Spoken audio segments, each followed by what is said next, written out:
Good morning, students. Welcome back. Today we are going to work in our grammar and composition portion, and we are going to learn about what are prepositions. Okay, and we are going to do few exercises related to it that are already given in your this book, Smart English. So please open it. I'm going to tell you the page number, but first मैं आपको एक बात बता दूं कि आपने अपनी copy को अब तक कैसे मेंटेन किया हुआ है। जो हमारी सिंगल लाइन इंग्लिश की कॉपी है, आपने उसमें सबसे पहले तो अपना नेम, क्लास, सब्जेक्ट लिखा होगा। उसके नेक्स्ट पेज पे आपने फर्स्ट बाय मंथली का टाइटल बनाया होगा और उसके बाद आपने इंडेक्स बनाया होगा। इंडेक्स के बाद आपने अपना फर्स्ट चैप्टर का टाइटल बनाया होगा और हमारा फर्स्ट चैप्टर का टाइटल क्या है? Medicine, George and the marvellous medicine, right. आपने इसका टाइटल बनाया होगा। उसके बाद हमने कोई काम नहीं किया हुआ लिटरेचर पोर्शन में। आपने ये बात याद रखनी है। मतलब अभी आपने कैसे मेंटेन किया है, मैं ये कॉपी आपसे डिस्कस कर रही हूँ। मैं नहीं चाहती कि आपकी कॉपी वैसे मेंटेन ना हुई भी हो जैसा मैं नहीं चाहती। तो सबसे पहले तो आपने बस टाइटल पेज बनाया है चैप्टर का। अब आ जाए ग्रामर एंड कॉम्पोजिशन पोर्शन में, जो कि हमारा सेकेंड पोर्शन है। उसके लिए आप 25 पेजेस जितने भी छोड़ते हैं छोड़ सकते हैं। उसके बाद आपने बनाया ग्रामर एंड कॉम्पोजिशन का पोर्शन, राइट। अब आपने उसमें सबसे पहले तो अपना पार्ट्स ऑफ स्पीच का होमवर्क किया होगा।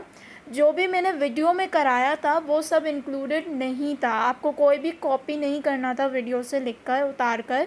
किसी ने भी किया है तो वो एक्स्ट्रा वर्क किया है, लेकिन कोई मसला नहीं है अगर आपने कर लिया। लेकिन जिन्होंने नहीं किया है उनके लिए मैं बोल रही हूँ, उन्हें सिर्फ़ और सिर्फ होमवर्क जो मैंने बताया था हर क्लास में एंड में लाजमी किया हुआ होगा। फर्स्ट वीक हो चुका है हमारा, राइट। पार्ट्स ऑफ स्पीच का वो ग्रामर एंड कॉम्पोजिशन पोर्शन में होना था और आपने किया है, आई होप। और उसके बाद आप आ जाए अपने थर्ड पोर्शन में, जो कि था माय डिक्शनरी। उसमें भी मैंने अभी तक कोई काम नहीं करवाया है। तो आई एम श्योर कि ऐसे ही आपने कॉपी मेंटेन की होगी अब तक। अब जो हम काम करने जा रहे हैं वो हम करने जा रहे हैं ग्रामर एंड कॉम्पोजिशन पोर्शन में। और आफ्टर दैट 1 वीक होमवर्क जो मैंने आपको पार्ट्स ऑफ स्पीच का दिया था, उसके बाद ये काम होगा प्रपोजिशन का। ओके, सो आप प्रपोजिशन की भी टाइटल बना सकते हो। तो ऐसा है कि हम जो फर्स्ट 2 डेज़ होंगे ना, मंडे और ट्यूसडे, उस दिन हम करेंगे आपके लिटरेचर पोर्शन में काम, जिस पे आपने टाइटल पेज ऑलरेडी बनाया हुआ है, राइट। और जो हम वेडनेसडे को तो क्लास नहीं होती, तो ऑन थर्सडे हम काम करेंगे क्रिएटिव राइटिंग। उसके लिए आपकी जो बुक है, जो कि इंग्लिश वर्क बुक है, उसमें हमने काम किया था। वो जो काम है वो आपने उसी में करना है, कॉपी में नहीं। इंग्लिश वर्क बुक का काम हमने लास्ट क्लास में किया भी है। और इसके बाद आता है आपका ग्रामर एंड कॉम्पोजिशन का पोर्शन, जिसमें जो हमारी क्लास होगी फ्राइडे को। तो अभी आपने अपना ग्रामर एंड कंपोजिशन पोर्शन में ये वाला काम करना है जो आज हम पढ़ने जा रहे हैं। आज हम पढ़ने जा रहे हैं प्रपोजिशन, जो कि हमने पार्ट्स ऑफ स्पीच में भी पढ़ा था। आई एम श्योर आपने वो वीडियो देखी होगी। और सब फर्स्ट ऑफ ऑल, ये जो सेंटेंस आपको दिख रहा है, ही सेट ऑन द चेयर। तो जैसा कि हमें पता है कि ही क्या है, he is a pronoun. On हमारा क्या है, इज़ अ प्रपोजिशन। चेयर क्या है, हमारा नाउन है। तो ये एक सेंटेंस है जिससे आपको आइडिया हो चुका होगा कि हम प्रपोजिशन जो अंडरलाइन हुआ है उसे प्रपोजिशन कहते हैं। अच्छा, before moving on, one thing more, जो माय डिक्शनरी का पोर्शन है उसके लिए आप मिनिमम 10 पेजेस छोड़ दें। जो लास्ट आपका माय डिक्शनरी का पोर्शन है उसमें टोटल 10 पेजेस होने चाहिए, और बाकी आपने सही से डिवाइड करना है, क्योंकि हम लिटरेचर पोर्शन में भी काम करेंगे और हम ग्रामर पोर्शन में भी ज़्यादा काम करेंगे, तो इन दोनों में ज़्यादा गैप। मूविंग ऑन, तो preposition shows relationship between a noun and a pronoun. जो नाउन है और जो प्रोनाउन है उसके बीच में जो रिलेशनशिप होता है, जो दोनों वर्ड्स को जोड़ता है, रिलेशनशिप शो करता है, उसे हम कहते हैं प्रपोजिशन। और जो जोड़ता है वो तो हम कहते हैं कंजंक्शन को, जिसमें एंड, बट, इस तरीके के अल्फाज यूज़ होता है।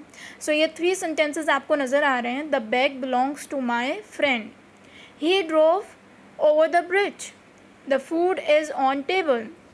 सो यहाँ पर हमें नज़र आ रहा है कि जो प्रोनाउन है उसको, नाउन को जो बीच में रिलेशनशिप है वो क्या शो कर रहा है, बिलोंग्स टू, तो जो टू है वो क्या है, हमारा प्रपोजिशन है, ही हमारा प्रोनाउन है, एंड ओवर जो लिखा हुआ है वो हमारा क्या है, प्रपोजिशन है, और ब्रिज हमारा नाउन है। The food is on the table, on again हमारे पास क्या आ गया, प्रपोजिशन आ गया। तो ये कुछ अल्फाज थे, एंड आई एम श्योर आपको पता चल गया होगा कि प्रपोजिशन होता क्या है, और हमने पार्ट्स ऑफ स्पीच में पूरी लिस्ट भी मैंने आपको दिखाई थी to learn and memorize it. So here is the exercise on your book, page number 13. The exercise is E and we are doing part A. Underline the preposition the first two paragraph of the story. तो उसके लिए I want you to open your books. Chapter आप अपना open कर लें, and the B part that I am going to give you for homework. तो जो ई का बी पार्ट है वो आपने एज अ होमवर्क लाजमी करना है और अपने ग्रामर एंड कॉम्पोजिशन पोषना है, क्योंकि जो पार्ट ए है वो तो आप डायरेक्ट इसी में कर सकते हैं और उसको कॉपी करने की ज़रूरत नहीं है, मगर आपने बी पार्ट अपनी कॉपीज़ में लाजमी करना है. So moving on to page number 7. आप अपनी बुक्स भी खोल सकते हैं या फिर स्क्रीन से देख लें. So we are going to identify कि प्रपोजिशन यहाँ पे कौन कौन से हैं, और आपने साथ में अंडरलाइन कर लेना है. मैंने थोड़ा पेंसिल से थोड़ा अलग वर्क किया हुआ है, वो आपसे रिलेटेड नहीं है. आपकी जो कॉपी है उसमें आपने प्रपोजिशन को अंडरलाइन करना है सिर्फ. I am going shopping in the village, यहाँ पे इन प्रपोजिशन है. George's mother said to George, यहाँ पे टू प्रपोजिशन है. ऑन सैटरडे, ऑन प्रपोजिशन है, आपने अंडरलाइन कर देना है साथ में. So morning, so be a good boy and don't get up to a mischief. तो यहाँ पे टू अगेन क्या है हमारे पास, प्रपोजिशन है. Moving on to it immediately made him wonder what sort of, यहाँ पे ऑफ प्रपोजिशन है, mischief he might get up to. Then again up to is a preposition. And don't forget to give grandma two preposition. Her medicine at preposition 11 o'clock. Mother said then, moving to the next page, जो कि यहाँ पर मैंने नहीं आपको snap दिखाई है, please open your books for that. Out she went, closing the back door behind her. So here, what is the preposition? Yes, behind is the preposition. Grandma, who was dozing in her chair, in is the preposition. By the window, by is the preposition. Opened one big little eye and said, now you heard what your grandma said, George, don't forget my medicine. तो जो preposition थे वो हमने underline कर लिए. अब आपने अपने होमवर्क के लिए ई का बी पार्ट करना है and on your grammar and composition portion. Till then students, take care. Allah Hafiz.